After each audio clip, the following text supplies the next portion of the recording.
Saya Sucika Udaya Rahmadini dari absen 33. Nama saya Terima Herlisa dari absen 15. Saya Tani Cahaya dari absen 14. Saya Ini Herlisa dari absen 2. Kami dari 2.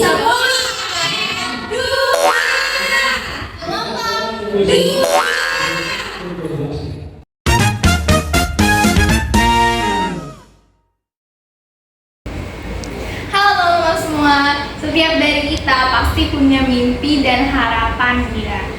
Sampai detik ini kita ada di sini, di waktu sekarang ini kita telah melewati berbagai arus sungai kehidupan, dari mulai kita lahir, kemudian kita masuk TK, kemudian meningkat ke SD, SMP, sampai sekarang kita SMK.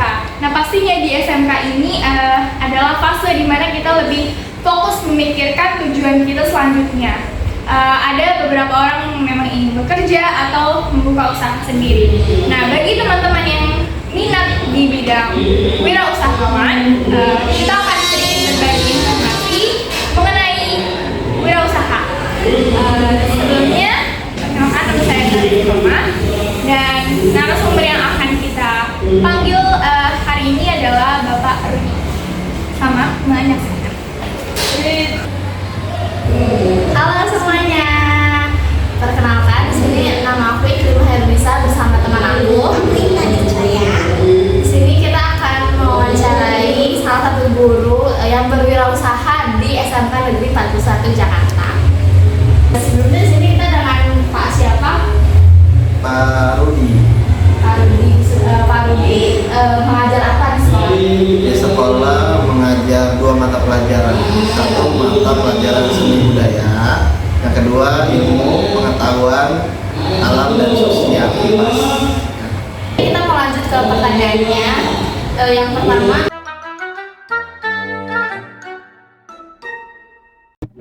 prosesnya untuk menjadi seorang pengusaha yang paling pertama itu kita mencari role modelnya dulu. Jadi kita mencari contoh, referensi seperti apa sih usaha yang akan kita jalani. Kemudian kita tentukan passionnya, ya. Akan di bidang apa nih kita menjalankan usahanya itu. Seperti itu. lanjut untuk pertanyaan kedua, personal branding seperti apa sih Pak yang kita harus punya ketika menjadi seorang pengusaha? Personal branding itu yang paling pertama itu kita di passionnya dulu, ya kan? Kita sukanya apa, ya kan?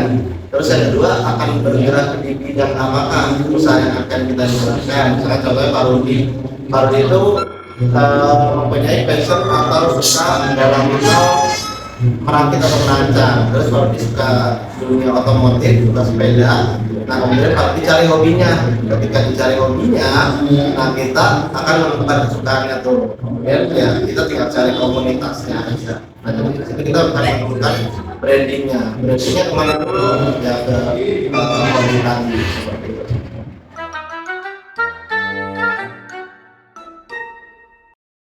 Tantangan apa sih Pak yang biasanya dilalui oleh seorang pengusaha? Tantangannya itu yang agak sulit itu konsistensi.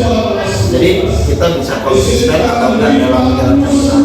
Memulainya mudah, apalagi kalau kita punya budgetnya. Tapi ketika kita menjalankan, konsistensi dalam berwirausaha itu agak sangat susah sekali. Apalagi kalau kita berwirausaha di awal itu kita belum tentu ramai. Kalau kita lihat orang-orang kan, dia usaha enak banget sih, rame, ya kan, terus banyak yang suka. Nah itu belum tentu. Beberapa tahun pertama biasanya kita menghadapi masa-masa di mana orang belum menemukan branding kita. Nah itu caranya gimana kita membranding produk kita supaya orang tahu. Nah, ya caranya itu kita harus konsisten, ya membangun usaha itu tidak semudah membalikan telapak tangan. Minimal 5 tahun itu orang baru akan kenal dengan produk-produk kita. Itu yang paling sulit itu gitu. Yang kedua, kesulitannya itu mendapatkan market pasar.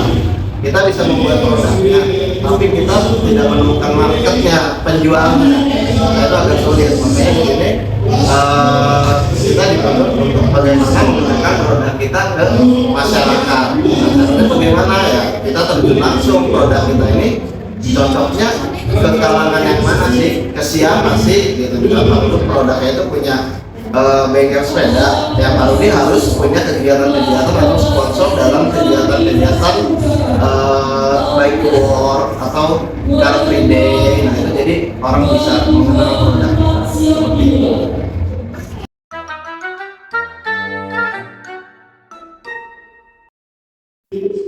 Oke, untuk pertanyaan selanjutnya, kira-kira sikap dan nilai-nilai apa saja sih untuk menjadi seorang pengusaha? Sikap dan nilai untuk menjadi seorang pengusaha, yang pertama itu sabar.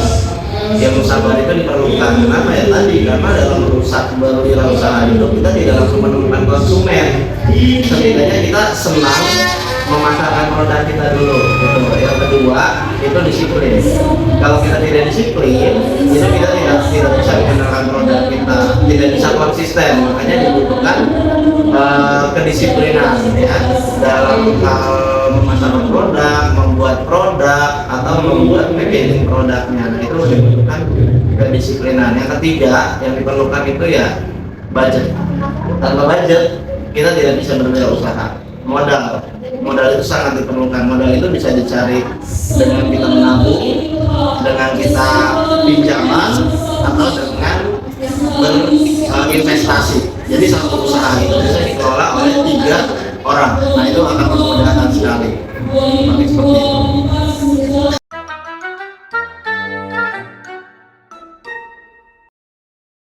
Supaya konsumen tertarik, yang pertama itu tadi personal brandingnya ya.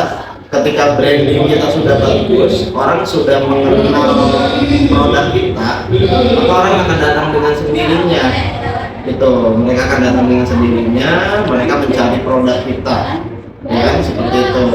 Nah dibutuhkan apa ya, prestis yang tinggi lah misalkan dalam berwirausaha itu. Contoh misalkan ketika berwirausaha apa ya,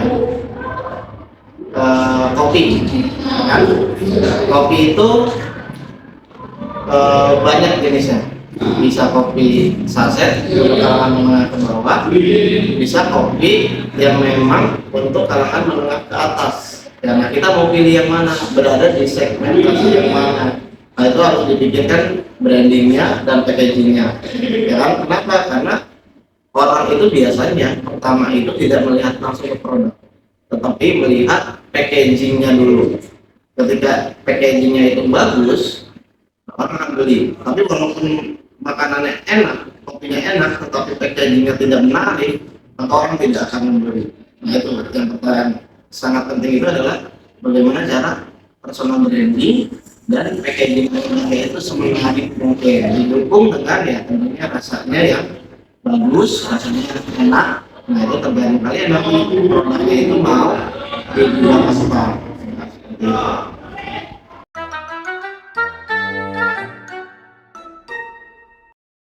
Dari awal itu pikirnya itu jadi seniman ya. Seniman itu ketika dia membuat karya ya dia berjualan juga sama, dia menjual karyanya ya kan.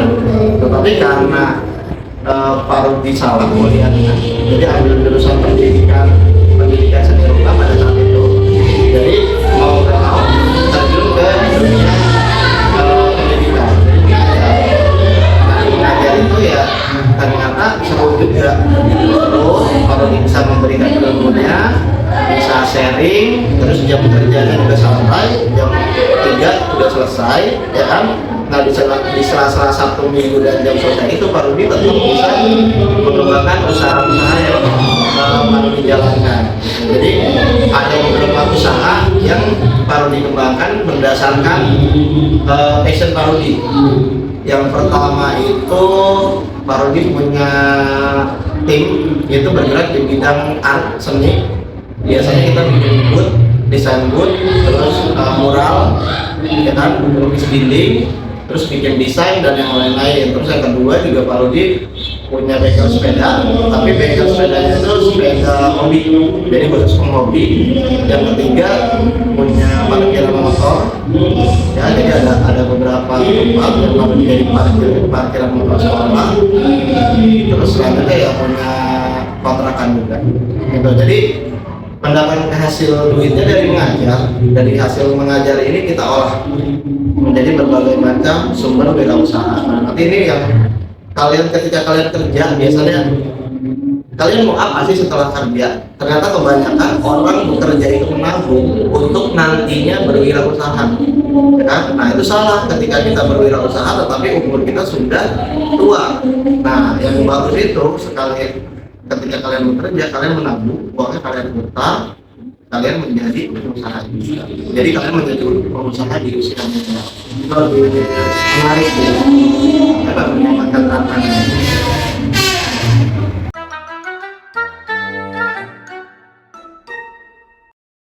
Sendiri ada nggak tips untuk persiapan membangun usaha untuk anak yang lulusan SMP masih awam? Nah untuk lulusan SMK yang lagi di era zaman sekarang, referensi banyak, sumber banyak, ya kan, dunia serba digital. Kalian bisa melihat produk-produk dari berbagai macam negara hanya dari satu buah gadget aja. Nah kalau saran Narudi, carilah referensi sebanyak-banyaknya. Jadi jangan hanya tertutup di satu kotak aja. Kalian cari referensi nih, kira-kira passion kalian itu apa?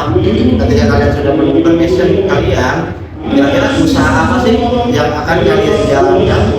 Nah contoh misalkan kemarin Pak Rudi ngobrol sama siswa SMK kelas 11, ya kan? Dia tetap sekolah SMK, tapi dia punya passion, punya skill itu dia bisa menggambar ilustrasi menggunakan aplikasi yang namanya Wedding Bank atau Ibis. Nah, carilah web yang di situ dibuka commission work, commission arm. Ya, jadi si website itu membutuhkan karya-karya seni dari orang-orang yang freelance. Nah, dia gambar berbagai macam karakter-karakter yang umum, kemudian ditaruh di aplikasi tersebut, dijual. Nah, dia mendapatkan uang dari situ, dari desainnya. Nah, itu bisa dijalankan oleh anak-anak sekarang. Gitu. Misalkan ada juga, misalkan kalau kalian cek itu kayak free pick. Nah, misal kalian ketik nih di Google free pick. Ketika kalian free pick, kalian klik, itu banyak gambar. Nah, ketika banyak gambar itu, kalian bisa pilih kalian yang akan men-store gambarnya.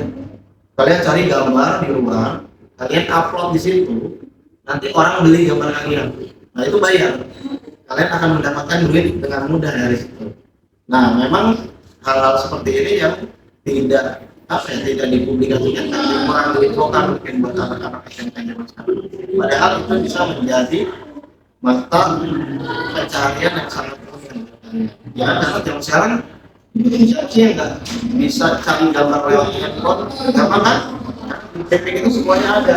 Ketika kalian contoh gini, kalian foto Gunung Tangkuban Perahu. Buat kita orang Indonesia, Gunung Tangkuban Perahu itu ya udah kan kayak gitu aja kan, kita sering lihat. Tapi ketika kalian tampilkan gambarnya itu di printing, yang melihat orang printing itu bukan orang Indonesia, orang luar negeri. Nah ketika dia butuh gambar Gunung Tangkuban Perahu, masa dia harus ke Indonesia foto? Nggak mungkin kan? Dicarilah di printing itu, kemudian dia dibeli gambarnya, buat background, buat wallpaper, dan buat yang lain-lain. Nah itu jadi masing-masing negara itu punya khas, ya kalian foto-foto aja. Misalkan kemarin teman baru dia ada, dia cuma foto tahu tukang serabi yang nenek-nenek jualan serabi pakai tungku gitu, kue serabi, sama dia difoto, itu kan tradisional, diupload di YouTube. Itu yang membeli itu orang luar negeri kebanyakan, karena ini mengambil unsur tradisional Indonesia.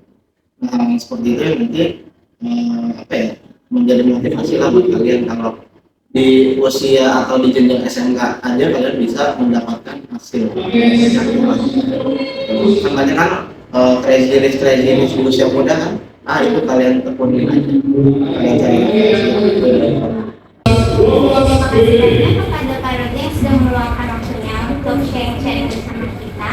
Semoga apa yang akan disampaikan bisa bermanfaat bagi kita atau teman-teman yang ingin membuka usaha. Sekian wawancara dari kami, kurang lebihnya mohon maaf.